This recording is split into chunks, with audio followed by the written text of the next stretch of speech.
Selamat datang di Kisah Emak, tempat di mana setiap cerita rumah tangga punya makna. Kadang bahagia, kadang lelah, tapi selalu ada cinta di dalamnya. Tulis di komentar ya, emak dari daerah mana nih?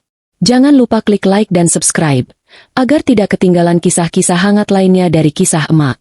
Malam itu seharusnya jadi malam yang tenang. Jam menunjukkan hampir tengah malam, dan udara di luar terasa dingin setelah hujan yang turun sejak sore. Aku baru saja menidurkan anakku, Rara, yang baru berusia 4 tahun. Wajah kecilnya terlihat damai. Dan aku sempat tersenyum, karena di tengah segala lelah, hanya dia yang selalu membuat hatiku hangat. Aku berjalan ke dapur, membereskan piring, menyeka meja, mengecek pintu, dan memastikan semua lampu sudah dimatikan. Suamiku, Arman, bilang dia mau lembur malam ini. Jadi aku pikir dia pasti akan pulang larut. Mungkin dini hari. Namun baru beberapa menit setelah aku rebahan di kasur, aku mendengar suara pelan dari ruang tamu. Awalnya seperti suara orang tertawa lirih. Aku sempat mengira suara televisi. Tapi TV di rumah kami sudah kumatikan sejak tadi. Aku menegakkan tubuh, mendengarkan lebih seksama. Suara itu makin jelas. Dan kemudian aku sadar, itu suara Arman. Degup jantungku langsung berubah cepat. Aku bangkit pelan, berjalan keluar kamar, berusaha agar lantai tidak berdecit. Dari balik pintu, aku bisa melihatnya duduk di sofa. Dia masih mengenakan baju kantor, kemeja biru muda yang sudah agak kusut di bagian lengan. Di tangannya, ponsel menyala, dan dari speaker terdengar suara seorang perempuan. Suaranya lembut, lembut sekali. Bahkan dari jarak beberapa meter, aku bisa mendengar nada manjanya. "Kamu udah makan belum?" "Iya. Aku juga kangen. Tapi sabar ya, nanti ketemu kok." Aku merasa perutku mengeras. Setiap kata yang keluar dari bibir Arman seperti pisau yang pelan-pelan menggores dadaku. "Jangan tidur malam-malam, nanti sakit. Aku nggak tenang kalau kamu begini," katanya dengan suara penuh perhatian. Suara yang bahkan aku sendiri sudah lupa kapan terakhir kali ku dengar darinya. Hatiku bergetar, antara ingin menangis dan ingin berteriak. Tapi kakiku terpaku di tempat. Dalam pikiranku, semua kenangan mulai berputar. Bagaimana dulu kami berjuang bersama. Bagaimana aku rela berhenti kerja setelah menikah demi fokus mengurus rumah dan anak. Bagaimana aku menemaninya saat ia mulai dari nol. Mendukungnya saat ia hampir menyerah. Dan sekarang, setelah semua itu, aku berdiri di sini, menatap suami yang sedang tertawa kecil di telepon dengan wanita lain. Aku menatap cincin di jariku. Cincin yang dulu ia pasangkan sambil berkata, "Kita bakal saling jaga, selamanya." Tapi malam itu, kata, "selamanya," terasa kosong. Hanya logam dingin yang membelit jari tanpa makna. Aku menarik napas panjang, lalu melangkah keluar dari balik pintu. "Siapa yang kamu telpon, men?" Arman langsung tersentak. Wajahnya kaku, matanya melebar. Ponselnya hampir terlepas dari tangan. Ini cuma teman kantor," katanya tergesa-gesa. Berusaha terdengar tenang tapi matanya tak bisa menatapku. Aku berdiri di hadapannya, menatap lurus ke matanya. "Teman kantor? Teman kantor macam apa yang kamu bilang? Kangen? Yang kamu larang tidur malam-malam karena kamu nggak tenang?" Ia terdiam. Wajahnya pucat, keringat mulai menetes di pelipis. Dia mencoba tersenyum, senyum yang terasa dipaksakan. "Kamu salah dengar kali, Mak. Aku cuma bercanda." Aku menggeleng pelan. "Bercanda? Kalau bercanda bisa sampai begini lembut nadanya, berarti kamu udah lupa gimana caranya bercanda sama istrimu sendiri." Hening. Tak ada suara selain detik jam di dinding dan hujan yang kembali turun di luar sana. Aku menatapnya lama. Dan di dalam hati, ada perasaan aneh yang tak bisa dijelaskan. Bukan hanya marah, tapi juga kecewa. Kecewa karena aku tahu, kepercayaan yang selama ini kubangun mulai retak. "Aku cuma pengen tahu satu hal, men," kataku pelan. "Apa aku udah nggak cukup buat kamu?" Dia menunduk, tidak menjawab. Dan dari situ saja, aku tahu jawabannya. Aku berbalik, melangkah masuk ke kamar. Di sana, Rara masih tidur nyenyak dengan boneka kesayangannya. Aku duduk di tepi kasur, menatap wajah kecil itu. Dan air mata mulai jatuh tanpa bisa kutahan. Malam itu, aku tak bisa tidur. Sementara di luar, hujan terus turun tanpa henti. Seolah langit pun ikut menangis bersamaku. Dalam hati kecilku, aku tahu, apa yang kutemukan malam ini hanyalah awal dari badai besar yang akan datang. Dan entah bagaimana, aku bisa merasakan, rumah tangga yang selama ini kukira kuat, perlahan mulai retak, dan mungkin sebentar lagi akan runtuh. Pagi itu, suasana rumah terasa asing. Matahari memang sudah muncul, tapi sinarnya tak lagi sehangat biasanya. Aku menyiapkan sarapan seperti biasa, nasi goreng, telur mata sapi, dan segelas kopi hitam untuk Arman. Tapi semua terasa hampa. Tak ada percakapan, tak ada senyum, hanya bunyi sendok dan piring yang saling beradu. Arman duduk di meja makan dengan wajah datar, seolah kejadian tadi malam tak pernah ada. Aku ingin bertanya, ingin tahu kenapa ia tega bicara semesra itu dengan perempuan lain. Tapi bibirku keluh. Aku tahu, kalau aku bicara pagi-pagi begini, bisa-bisa pertengkaran tak terhindarkan. Dan aku tak ingin Rara melihat kami bertengkar. Namun hatiku sudah terlalu penuh. Akhirnya aku berkata juga, "Men, aku cuma ingin tahu, siapa sebenarnya perempuan itu?" Dia menatapku cepat, lalu kembali menunduk. "Udah aku bilang, cuma teman kantor." Aku menahan napas. "Teman kantor? Tapi kamu bilang kangen? Kamu larang dia tidur malam-malam." Arman meletakkan sendoknya dengan kasar. "Kamu tuh kenapa sih? Selalu curiga, selalu mikir yang aneh-aneh." "Aku capek, Mak." Nada suaranya tinggi.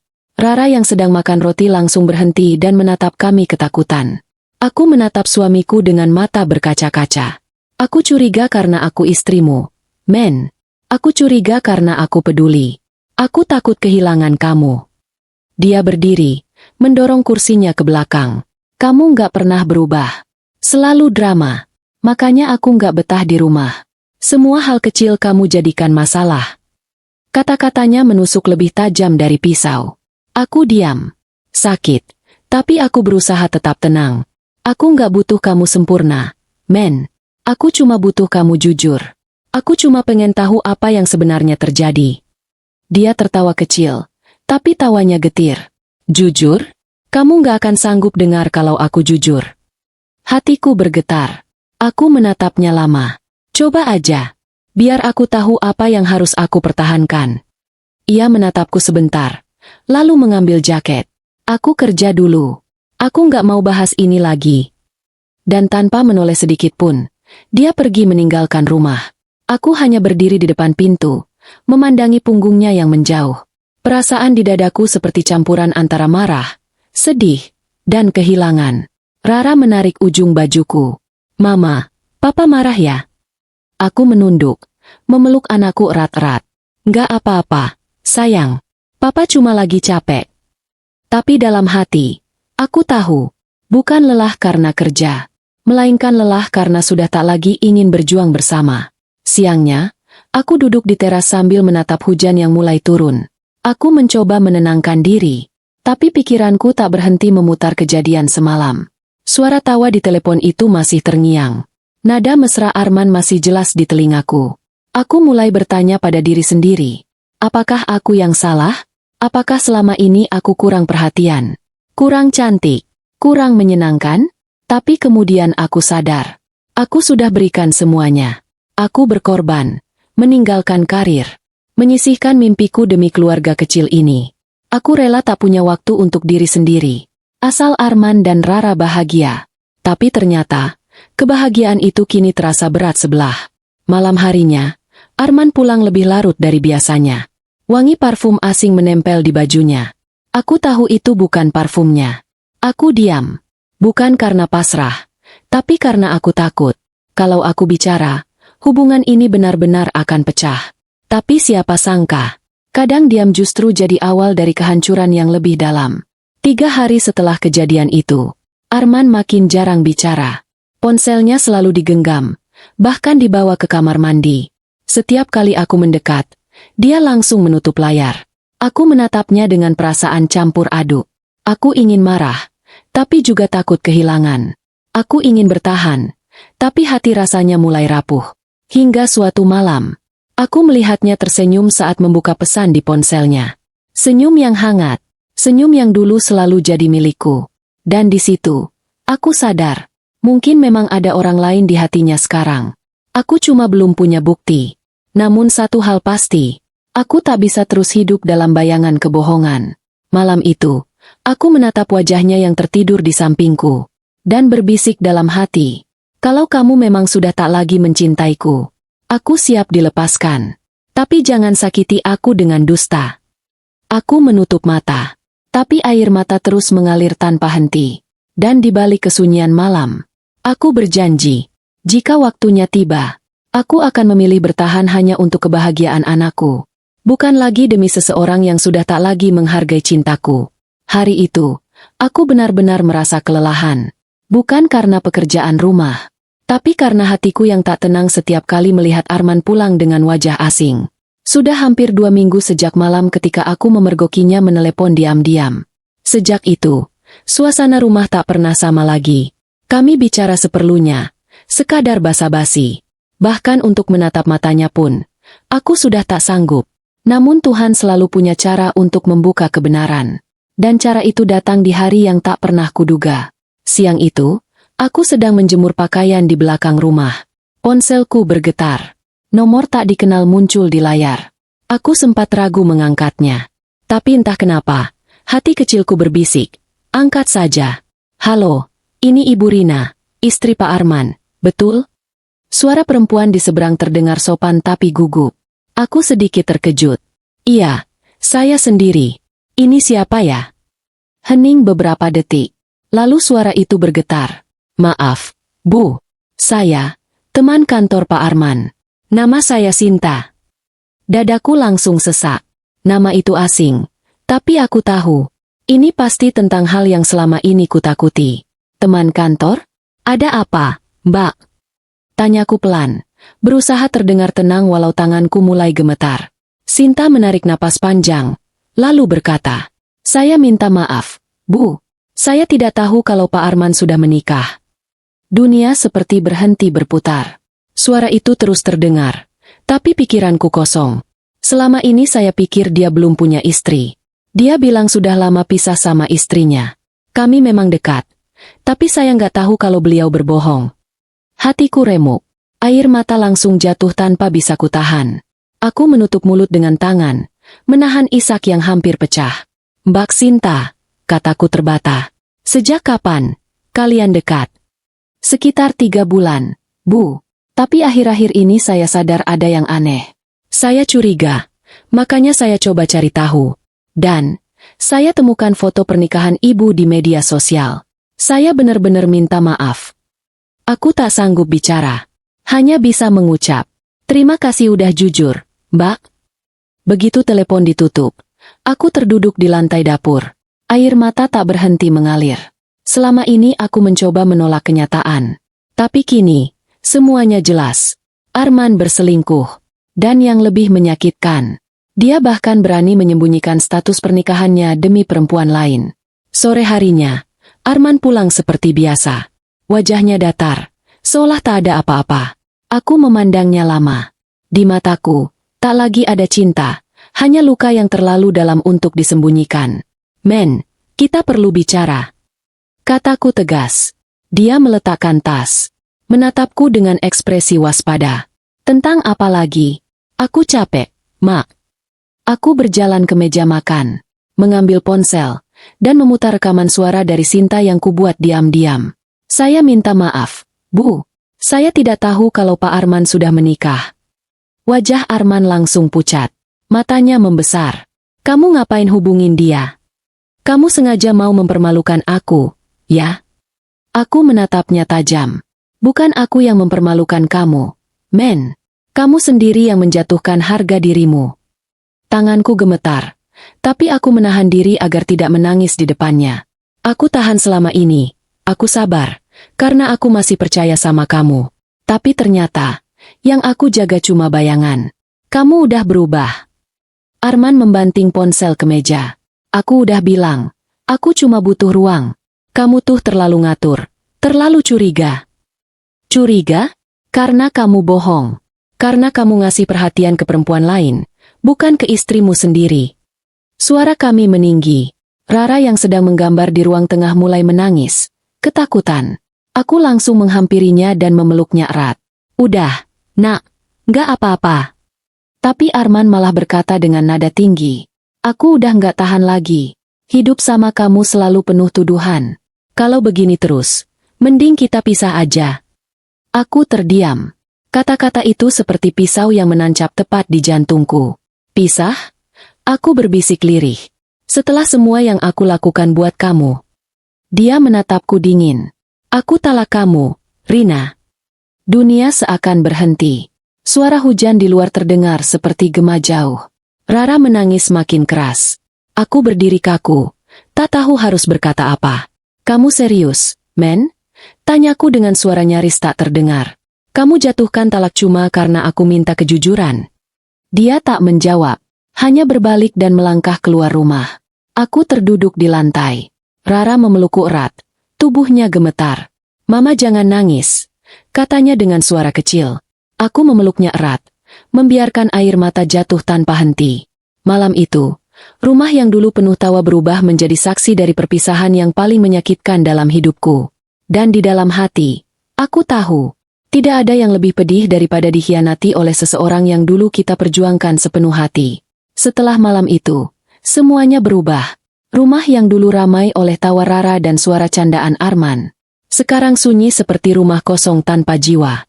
Arman pergi sejak pagi, tanpa berpamitan. Dan sejak hari itu, dia tak pernah kembali. Aku duduk lama di ruang tamu, menatap pintu yang tertutup rapat.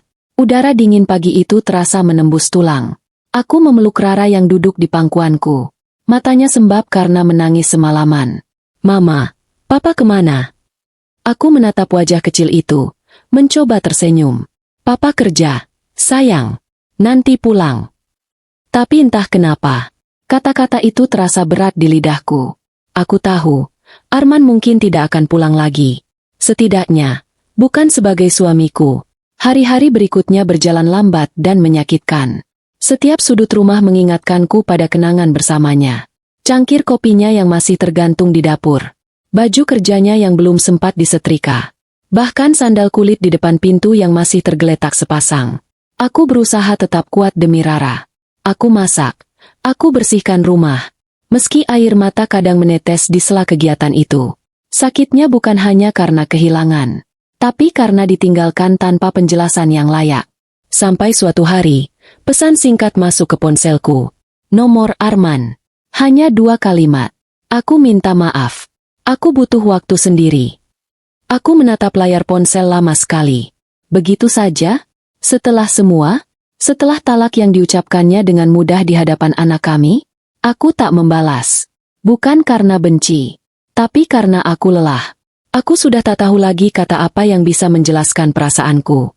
Seminggu kemudian, aku memutuskan pindah ke rumah kontrakan kecil di pinggir kota. Aku tak sanggup tinggal di rumah yang penuh kenangan itu. Rumah itu kini terasa terlalu besar, terlalu sepi.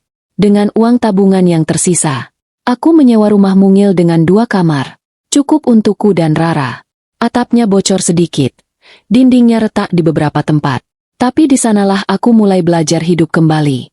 Aku mulai membuat kue kecil-kecilan. Menjualnya lewat grup WhatsApp ibu-ibu komplek dan media sosial. Awalnya tak seberapa. Tapi dari situ aku menemukan arti baru dalam hidupku. Bahwa perempuan tak pernah benar-benar kalah. Selama ia mau bangkit. Namun di balik semangat itu, rasa kehilangan masih sering datang diam-diam. Terutama saat malam, ketika Rara sudah tidur, dan aku duduk sendirian di teras, menatap langit. Aku sering teringat caranya tertawa. Caranya menggandeng tanganku waktu dulu kami masih pacaran. Dan semua janji yang kini tak lagi berarti apa-apa. Kadang aku bertanya dalam hati, apa salahku begitu besar sampai harus dibalas dengan pengkhianatan? Tapi di sisi lain, aku juga belajar menerima. Bahwa mungkin ini cara Tuhan menuntunku menuju kehidupan yang lebih baik. Sampai pada suatu sore, aku mendapat kabar yang membuat jantungku berhenti berdetak sesaat. Arman kecelakaan. Temanku yang masih bekerja di kantor lamanya menelepon, mengabarkan bahwa mobil Arman menabrak pembatas jalan. Kondisinya cukup parah. Aku tak tahu harus bereaksi seperti apa. Sakit hati ini masih ada, tapi bagaimanapun, dia tetap ayah dari anakku. Aku segera berangkat ke rumah sakit bersama Rara. Sesampainya di sana, aku melihatnya terbaring lemah di ranjang. Wajahnya pucat, tangan dan kakinya penuh perban. Rara langsung berlari menghampiri, memeluk tangannya. "Papa," katanya pelan sambil menangis. Arman membuka mata perlahan, menatap kami. Ada air mata di sudut matanya. "Maaf, Mak, aku salah. Aku bodoh." Aku diam. Hatiku campur aduk antara marah, sedih, dan kasihan. "Kenapa baru sadar setelah semua hancur, Men?" Kataku dengan suara pelan tapi tegas. Dia menggenggam tanganku dengan lemah. "Aku kehilangan arah. Mak, aku kira aku butuh kebebasan. Tapi ternyata aku cuma kehilangan cinta yang paling tulus dalam hidupku." Aku menunduk, menahan tangis. Mungkin sebagian dari diriku masih mencintainya. Tapi luka yang dia buat belum sembuh. Dan aku tahu, cinta saja tidak cukup untuk menghapus semuanya. Malam itu, aku duduk di samping ranjangnya sampai ia tertidur. Aku pandangi wajahnya yang lemah. Dan dalam hati aku berbisik, "Aku sudah memaafkanmu, Men, tapi aku tak bisa kembali seperti dulu." Sejak saat itu, aku dan Arman tetap berhubungan baik. Bukan sebagai suami istri, tapi sebagai dua orang tua yang sama-sama mencintai Rara. Aku belajar bahwa tidak semua luka bisa disembuhkan, tapi bisa diterima dan dijadikan pelajaran. Aku juga belajar bahwa melepaskan bukan berarti kalah, melainkan bentuk tertinggi dari kekuatan dan cinta. Dan meskipun hatiku tak lagi sama, aku bersyukur masih diberi kesempatan untuk berdiri tegak, menjadi ibu yang kuat, dan membesarkan Rara dengan cinta yang utuh, meski tanpa sosok ayah di rumah. Waktu terus berjalan. Sudah hampir setahun sejak hari ketika Arman menjatuhkan talak itu. Dan selama itu pula, aku belajar untuk hidup kembali, bukan sebagai istri seseorang, tapi sebagai Rina, seorang perempuan yang kembali menemukan arti dirinya. Hidupku memang tak semudah dulu. Tak ada lagi gaji bulanan yang masuk dari Arman. Tak ada lagi sosok laki-laki yang siap membantu saat genting. Tapi justru disitulah aku belajar arti kata kuat. Aku membangun usaha kue kecil-kecilan yang dulu hanya iseng. Kini mulai dikenal banyak orang. Setiap pagi aku bangun sebelum subuh, membuat adonan, mengemas kue, lalu mengantar pesanan dengan motor butut peninggalan Arman.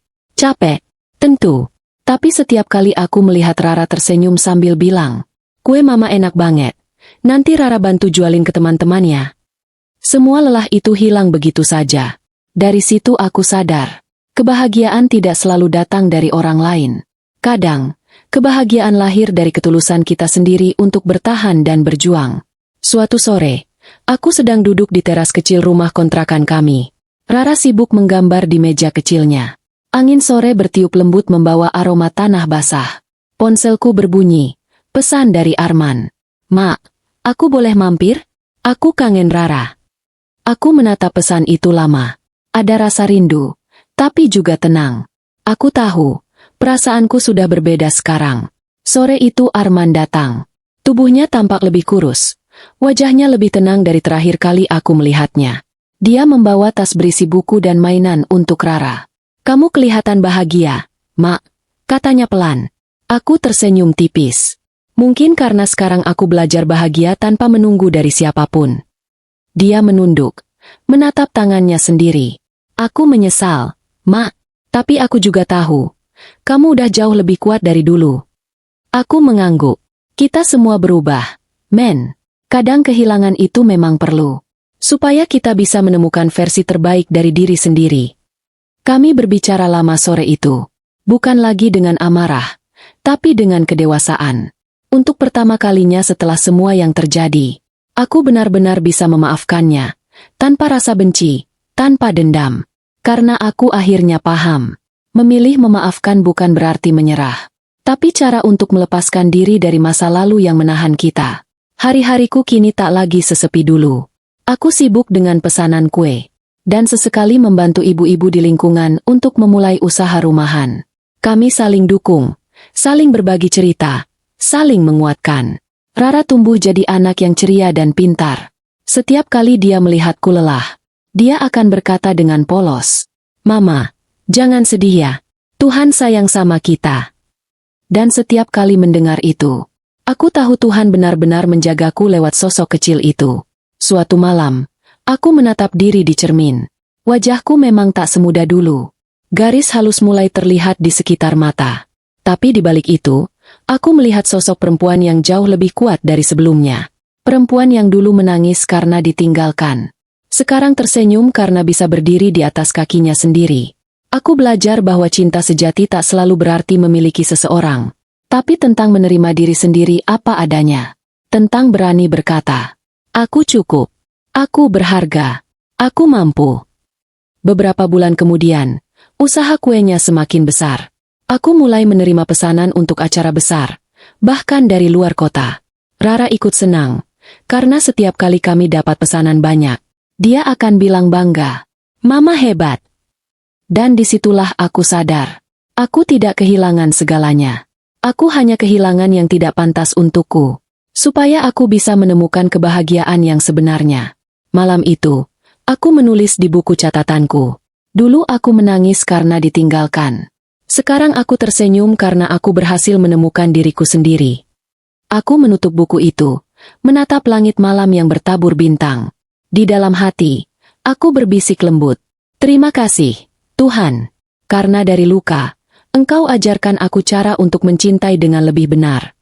Dan itulah akhir kisahku. Bukan akhir yang sempurna, tapi akhir yang penuh makna. Karena dari kehancuran, aku belajar membangun lagi. Dari pengkhianatan, aku belajar memaafkan. Dan dari kehilangan, aku belajar mencintai diri sendiri lebih dalam dari sebelumnya.